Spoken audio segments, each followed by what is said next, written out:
नमस्कार। देश काल में आपका स्वागत है। मैं हूं मुकेश कुमार। दोस्तों, सुप्रीम कोर्ट के पूर्व मुख्य न्यायाधीश DY चंद्रचूड़ की अब एक नए सिरे से लानत मलामत शुरू हो गई है। हर तरफ उन पर उनके इरादों पर सवाल खड़ा किया जा रहा है, उनकी नीयत पर सवाल खड़ा किया जा रहा है और तीखी आलोचना हो रही है। सोशल मीडिया में बहुत ज़बरदस्त तरीके से उनकी दुर्गति हो रही है और इसकी ताज़ा वजह यह है, पुरानी वजह तो अपनी जगह थी ही, ताज़ा वजह यह है कि उन्होंने 1991 का जो उपासना स्थल कानून था उसमें जिस तरह की टिप्पणी कर दी थी और उसकी वजह से जिस तरह के फैसले निचली अदालतें दे रही हैं और उनकी वजह से जो समस्याएं खड़ी हो रही हैं, उसकी वजह से वो एक बार फिर से निंदा भर्त्सना के केंद्र में आ गए हैं। आप जानते हैं कि 1991 में ये कानून बनाया गया था और उसका मकसद, उसका पर्पज़ ये था कि अयोध्या जैसा विवाद बार बार खड़ा ना हो और उससे पूरे देश में जो अशांति, अस्थिरता पैदा होती है, नफरत पैदा होती है, हिंसा का माहौल बनता है, वो पैदा ना हो। तो उस कानून के तहत ये व्यवस्था की गई थी कि 15 अगस्त 1947 के पहले जितने भी उपासना स्थल हैं उनकी यथास्थिति बरकरार रखी जाएगी, उनमें किसी तरह का कोई बदलाव नहीं किया जाएगा। सिर्फ एक अपवाद रखा गया था, वो था राम जन्मभूमि बाबरी मस्जिद विवाद, क्योंकि वो मामला कोर्ट में था और चूंकि उस समय बहुत ज़बरदस्त तरीके से उस पर विवाद भी था, इसलिए उसको बाहर रखा गया था। बाकी सारे जो विवाद थे उनको एक तरह से ताले में बंद कर दिया गया था। लेकिन माननीय चंद्रचूड़ साहब ने इस मामले में आई याचिका पर सुनवाई करते हुए केवल ये कह दिया था, हालांकि वो भी उनके फैसले का पार्ट नहीं है, उन्होंने कह दिया था कि ऐसे किसी भी विवादास्पद स्थल की सर्वे कराने में कोई हर्ज नहीं है। अब ये जो सर्वे कराने में हर्ज नहीं है, ये कह के उन्होंने एक पूरे तरह से पेंडोरा बॉक्स खोल दिया, एक तरह से तमाम तरह के विवादों के लिए गुंजाइश पैदा कर दी। आप जानते हैं कि संघ परिवार 3000 से ज़्यादा ऐसे धार्मिक स्थलों की सूची लिए घूम रहा है, जिसके हिसाब से वहाँ पर पहले मंदिर था, उसमें आगरा का ताजमहल भी है, कुतुब मीनार भी है और तमाम जामा मस्जिद जो अभी संभल की है, शाही जामा मस्जिद, उस पर क्लेम है, अजमेर शरीफ दरगाह पर क्लेम कर दिया है, बदायूं की एक मस्जिद पर क्लेम कर दिया है, लखनऊ की एक मस्जिद पर क्लेम है और उसके पहले ज्ञानवापी मस्जिद जो काशी की है और जो मथुरा का कृष्ण जन्मभूमि और जो वहाँ की ईदगाह है, उसको लेकर एक विवाद चल ही रहा है। तो ये सारे विवाद खड़े होने लगे, इनके लिए उसने गुंजाइश पैदा कर दी और आगे चल के पता नहीं कितने इस तरह के विवाद खड़े हो जाएंगे। पता चला पूरा देश इन विवादों में उलझा हुआ है और इस विवादों की वजह से नफरत और हिंसा बढ़ रही है, टकराव बढ़ रही है। हमने संभल में देखा कि किस तरह से वहाँ के एक स्थानीय जज ने दूसरे पक्ष को सुने बगैर 2 घंटे में आदेश दे दिए सर्वे के। वो सर्वे टीम पहुंच भी गई, एक सर्वे उसने कर लिया, फिर दूसरे सर्वे के लिए जब गई तो उस अपने साथ जो भीड़ ले गई वो उसमें नारे भड़काऊ लगाए जा रहे थे और उसकी वजह से वहाँ फिर एक ऐसी स्थिति बनी जिसमें गोलियां चली पुलिस की तरफ से और 4 लोग मारे गए।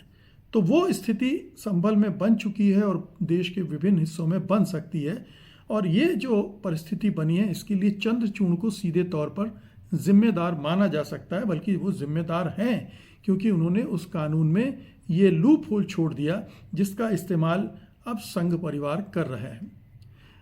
इस विवाद के खड़े होने से और भी विवाद खड़े होंगे, क्योंकि जब एक पक्ष इस तरह के दावे करेगा तो दूसरे धर्मों के लोग भी दावे करेंगे। जैसे जैन धर्म के लोगों ने भी दावे करने शुरू कर दिए, उनके दावे पहले से थे, अब वो भी आवाज़ उठा रहे हैं कि गिरनार जी पर या शिखर जी पर या राजगृह या यहाँ तक कहना है कि अयोध्या में भी जैन मंदिर के अवशेष मिले थे। केदारनाथ, बद्रीनाथ, शबरीमला, ये तमाम जो मंदिर, तिरुपति बालाजी, इन पर जैन दावा कर रहे हैं। बौद्ध धर्म के लोग उठ खड़े हुए हैं, उन्होंने इसी तरह के दावे किए हैं। वो कह रहे हैं कि सोमनाथ मंदिर के नीचे बौद्ध विहार था और उसकी रिपोर्ट अभी तक दबा कर रखी गई है सर्वे की, उसको निकाला जाना चाहिए। तो ये तमाम तरह के विवाद एक एक करके खड़े हो रहे हैं, निकल रहे हैं, जो कि पूरे प्रदेश में एक बदमज़गी का माहौल पैदा कर रहे हैं। एक विभिन्न धर्मों के बीच जो सद्भाव होना चाहिए, सौहार्द होना चाहिए, उसको बिगाड़ने में योगदान दे रहे हैं। और इस वजह से चंद्रचूड़ की लानत मलामत हो रही है। अब देखिए कि दुष्यंत दवे हैं, देश के जाने माने वकील हैं, सुप्रीम कोर्ट बार एसोसिएशन के अध्यक्ष रह चुके हैं। उन्होंने एक इंटरव्यू में साफ तौर पर सीधे अटैक किया चंद्रचूड़ पर और कहा कि उन्होंने बहुत बहुत गड़बड़ की है अपने फैसलों से। बहुत सारे फैसले की बात वो कर रहे हैं, लेकिन इस फैसले की भी बात कर रहे हैं। और उस वीडियो में वो रोने भी लगे, इतने दुखी थे वो कि जिस तरह के हालात देश में पैदा हो गए हैं चंद्रचूड़ की वजह से, उसको लेकर वो बहुत दुखी थे और वो उस वीडियो में रो भी पड़े। वो वीडियो आप सोशल मीडिया पर देख भी सकते हैं। तो दुष्यंत दवे एक अकेले व्यक्ति नहीं है जो ऐसे करें। पूरी जो कहना चाहिए कि वकीलों की बिरादरी है, उसमें से अधिकांश ये महसूस कर रहे हैं और बहुत खुलकर बोल रहे हैं, सोशल मीडिया पर लिख रहे हैं कि ये जो कुछ माहौल बन रहा है और ये आने वाले वक्त में पूरे देश में एक गृह युद्ध जैसा माहौल बना सकता है अगर इतने सारे धर्म स्थलों को लेकर कोर्ट फैसला देने लगेंगे और उन पर सर्वे होने लगेंगे। सर्वे की वजह से तनाव पैदा होगा, टकराव होगा और एक तरह से ये बड़ी विचित्र स्थिति बन जाएगी हिंदुस्तान में। और इसका असर, ठीक है, इससे एक पार्टी विशेष की राजनीति मजबूत होगी, एक संघ परिवार की राजनीति मजबूत होगी, बीजेपी की राजनीति मजबूत होगी। मोदी सरकार को इसका फ़ायदा मिलेगा कि लोग गरीबी, बेरोज़गारी जैसे मुद्दों पर बात करने के बजाय इन विवादों में उलझ जाएंगे और उनके लिए कोई समस्या नहीं होगी। अडानी पर भी लोग बात करना बंद कर देंगे, अडानी के करप्शन पर जो अमेरिका में मामला चल रहा है उसकी भी चर्चा कमज़ोर पड़ जाएगी। तो मोदी सरकार को ये फ़ायदा होगा, संघ परिवार को राजनीतिक तौर पर यह फ़ायदा हो सकता है, लेकिन देश के हालात बहुत ख़राब हो जाएंगे। देश की अर्थव्यवस्था का कबाड़ा हो जाएगा। जैसे कि आप जानते हैं कि पिछले क्वार्टर में जो जीडीपी की विकास दर है वो गिरकर 5.4 पर पहुंच गई है और इसके पिछले क्वार्टर में वो 6 कुछ थी और उसके पहले से लगातार गिरती आ रही। मतलब 21 महीनों में ये सबसे कम विकास दर है और ये माना जा रहा है कि अभी आगे भी इस तरह की स्थितियां बनेंगी। तो विकास दर का गिरने का मतलब है बेरोज़गारी बढ़ना, हमारा प्रोडक्शन घटना, मैन्युफैक्चरिंग घटना और पूरी इकोनॉमी का कमज़ोर होना। इस तरफ ध्यान देना की बजाय अगर इस तरह के विवादों में पूरा देश उलझता है तो जाहिर है कि ये पूरे देश का नुकसान है और ये देश के भविष्य के लिहाज से कतई अच्छा नहीं, क्योंकि पूरी दुनिया भी देख रही है कि भारत में किस तरह से माहौल बनाया जा रहा है अल्पसंख्यकों के खिलाफ। मणिपुर में जो ईसाई कुकी समुदाय के लोग हैं उन पर आक्रमण हो रहे हैं और इधर मुसलमानों पर आक्रमण तो पिछले 10 साल से लगातार हो ही रहे हैं। तो भारत के अंदर अल्पसंख्यकों की स्थिति को लेकर पूरे दुनिया भर में माहौल बन रहा है और ये भारत की एक नकारात्मक छवि पूरे विश्व में बन रही है।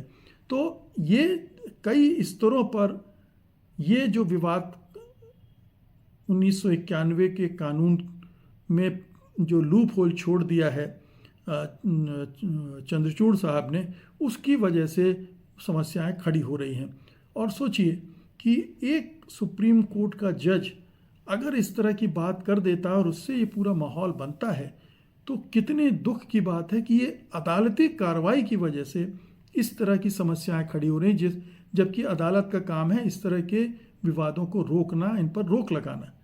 तो ये बड़ी खतरनाक स्थिति है और इसीलिए कई लोग तो यहाँ तक भी कह रहे हैं कि दरअसल चंद्रचूड़ संघ परिवार के ही आदमी हैं, अंदर से वो हिंदुत्ववादी हैं और वो इसका इजहार 2 खास मौक़ों पर कर भी चुके हैं।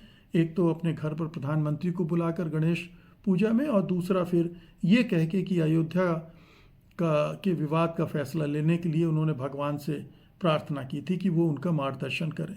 तो ये दोनों ही जो घटनाएं हैं उन्होंने उनके चरित्र के बारे में, उनके सोच विचार के बारे में और उनकी राजनीतिक समझ के बारे में एक तरह से दुनिया को बता दिया कि वो क्या सोचते हैं। और ये जो 1991 वाला कानून है उसको जो उन्होंने कमज़ोर कर दिया, उसकी वजह से जो समस्याएं खड़ी हो रही हैं, उससे फिर एक बार ये संदेह पैदा हो रहा है कि चंद्रचूड़ साहब दरअसल अंदर से हिंदुत्ववादी हैं और वो हिंदुत्ववादी राजनीति को मजबूत करने के लिए उन्होंने इस तरह की बात की और अब वो इसके लिए पुरस्कृत भी किए जा सकते हैं मोदी सरकार के द्वारा। कोई अच्छी पोस्टिंग उनको मिल सकती है। हम सब इंतज़ार कर रहे हैं, पूरा देश देखना चाहता है कि आखिरकार चंद्रचूड़ अब कहाँ जाते हैं, कौन सा पद संभालते हैं।